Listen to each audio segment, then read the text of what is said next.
Hi, I'm 12 years old, Primary 6 from YUMIN Primary School.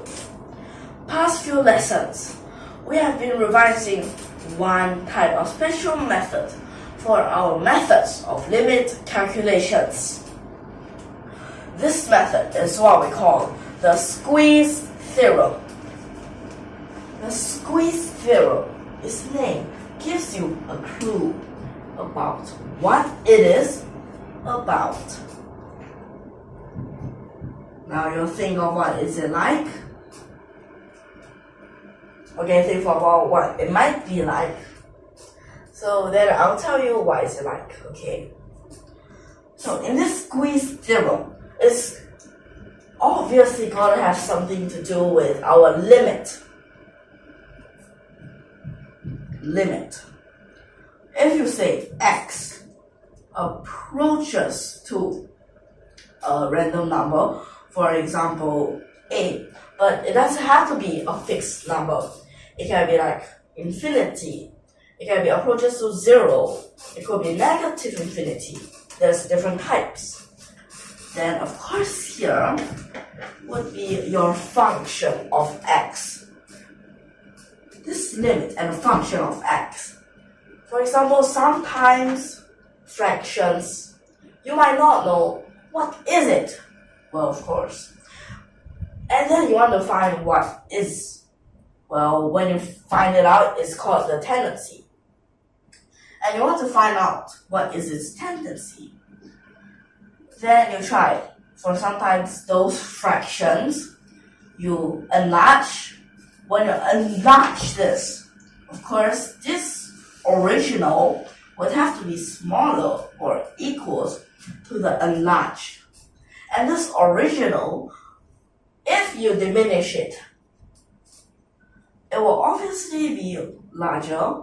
This original will be larger or equals to the diminished form. And like this, what does this actually represent?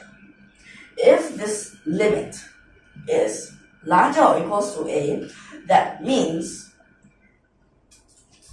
so I'll write another time, that actually means it cannot be smaller than a, the diminished form, and it cannot be larger than b, the enlarged form. So this is what it actually means. But then, what if these two are equal? If a and b are equal?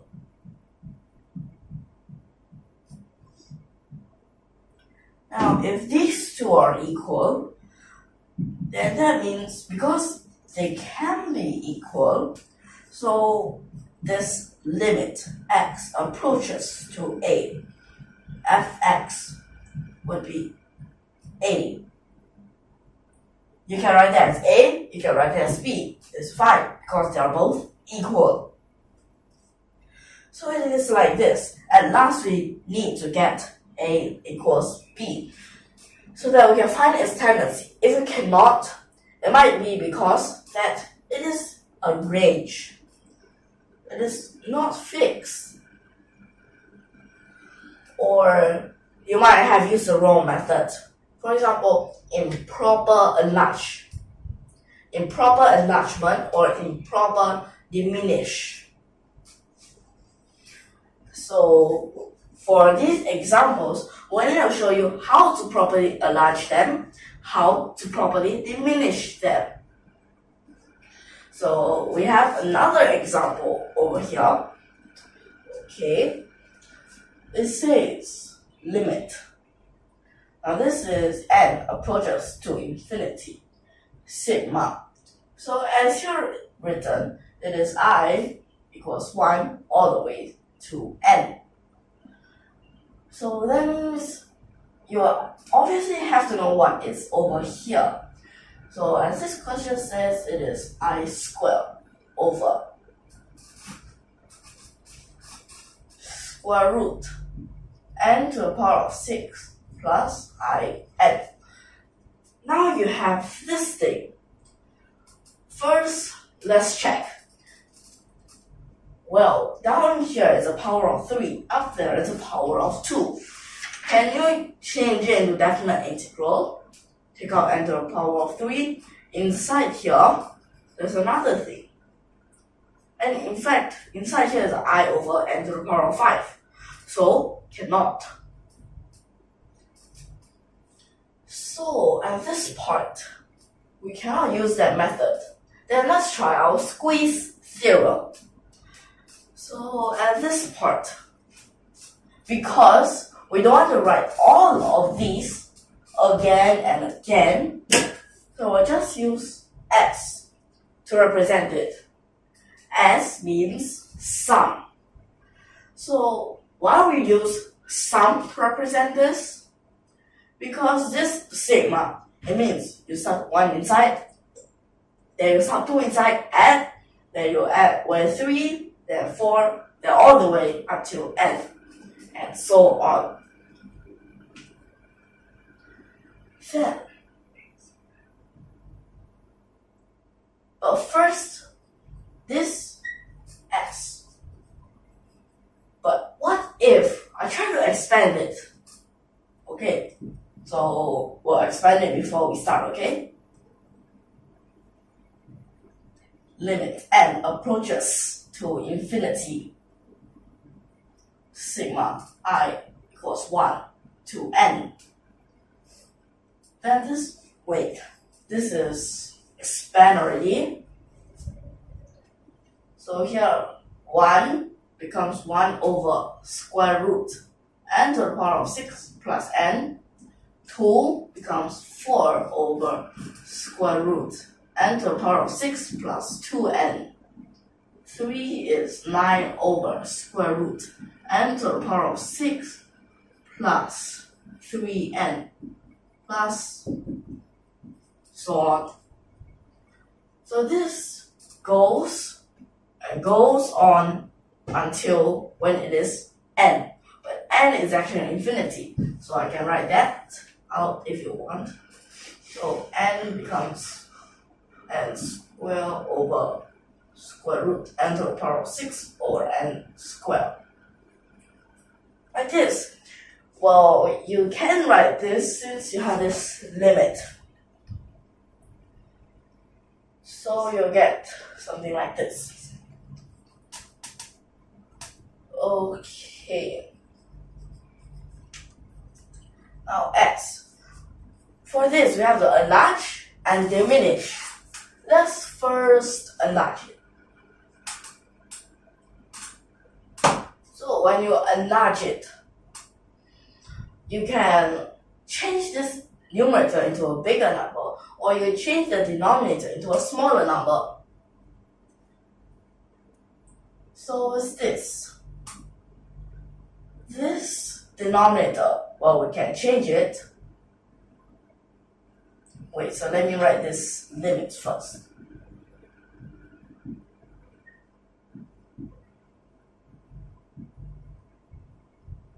So if you diminish this denominator,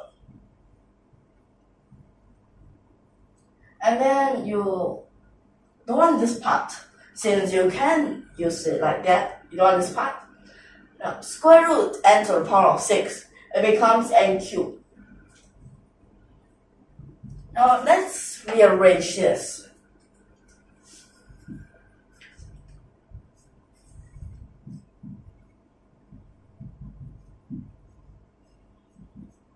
Since you have n squared here, you can have 2 for this.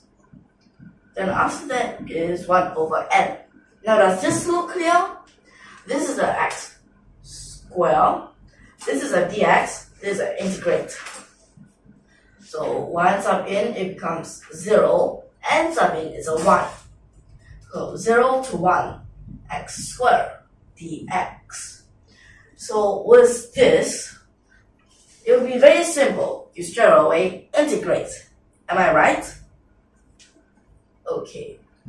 So you have 1/3 x cubed, then x from 0 to 1. So it's actually a new x, sub x as 0 and sub x as 1. So what you get is 1/3. this 1/3.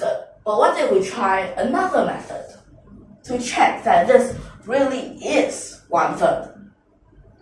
But this, I'm not saying using diminish. It's actually still the same thing, but just in another way. So S is smaller or equals to limit this and sigma. Well, this pretty much at the front still stays the same. But in this new method, I'm going to use another way. This I in the denominator, we can let it just be a 1, since you're still making it smaller.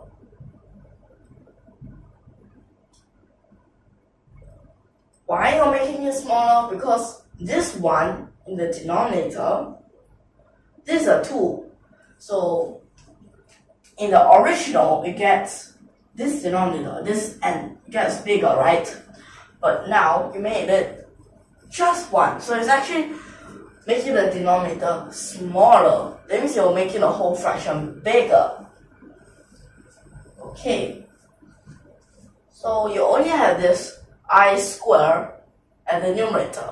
Now I squared in the numerator, what would you think of? Well, we have learned before the formula for finding it, right? So this is a 1 squared plus 2 squared plus 3 squared plus etc. So I'll write it here if you need.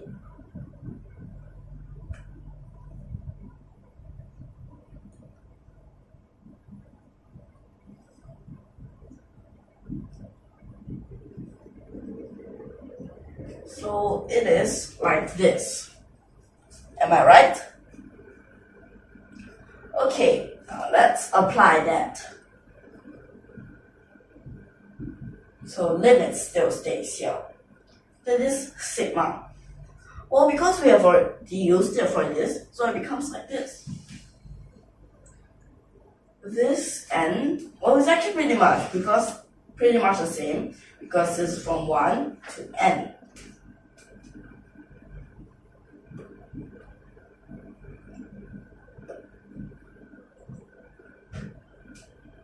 Then it becomes like this. Now what happens? 1/6, take it to the front. Then limit. See what I'm saying? And approaches to infinity. This and this. What kind of similarity can you find? Well, they all have n cubed, right? With all of these with n cubed, what can we have? Now we can change it from infinity calculation into infinitesimal calculation. So this is a 1. This is a 1 plus 1/n. This is a 2 plus 1/n. Then over square root 1 plus 1/n to the power of 5. Now this part, I don't think you need it anymore. So I'll just erase this. Well, before that, take a quick look. Okay. So it becomes like this. Then 1/6. This sub in. 1/n, 1/n to the power of 5, they all become 0. So this is 1 times 2/1. So it's a times 2. So it's 1/3. Still the same. Okay, so it's all right. Then next, for the other case, you diminish it. So diminish, it is either the numerator becomes smaller or denominator becomes bigger. Now think how you can solve this. Think about this. Okay, let me just give you a clue. It's only the denominator change. What is this part? So when you want to make this denominator bigger, of course, because this I ends at n, so you can just change this into n, so that it makes it bigger, right? So then it becomes U plus N square. Then here, is it the same method again? Well, yes, it is.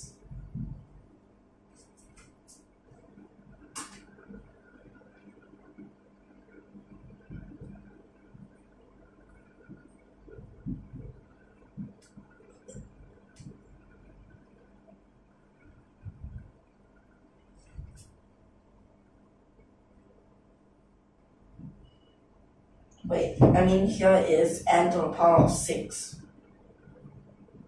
plus n square. And then, same method?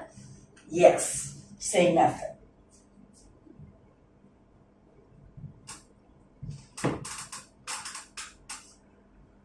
So up here, 1, you don't need to write that. Here's a 1 plus 1 over n. Then here's a 2 plus 1 over n. Then down here over square root 1 plus 1 over n to the power of 4. Then what is this? So here 1 over n to the power of 4, sub this in, it becomes 0. So just 1 over 6 times 2. So here let's write it as 1/3. Now you realize these two, they're both the same. And what does that mean? It's just 1/3. So, limit n approaches to infinity. Sigma I equals 1 to n. I square over square root n to the power of 6 plus I n would be 1/3. Now this is how you can get it. So let me go through this method with all of you. This squeeze theorem, you have to be careful. Which part is diminished? Which part is the enlarged? This is diminished. Why? Because only if you diminish it, the original is greater or equals to it. Then this part is the enlarged. Because only when it is enlarged, the original is smaller or equals to it. And then if this diminished form and enlarged form are the same, that means these are all the same.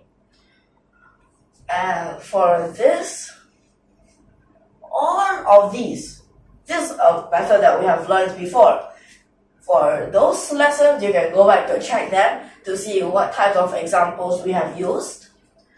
And even by using this, we actually have proved that this is right.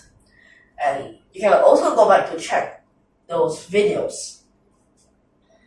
Okay, now this is actually pretty interesting because at first you see it's so difficult, right? It looks so complicated. But at last, when you know which method to use and what is the correct method, you'll be able to solve it easily. Okay, so in this video, are you all clear of this? So I hope that you're all clear. So we'll see you in the next video. So if you like our videos, don't forget to subscribe to our channel. Goodbye. Thank you for your watching.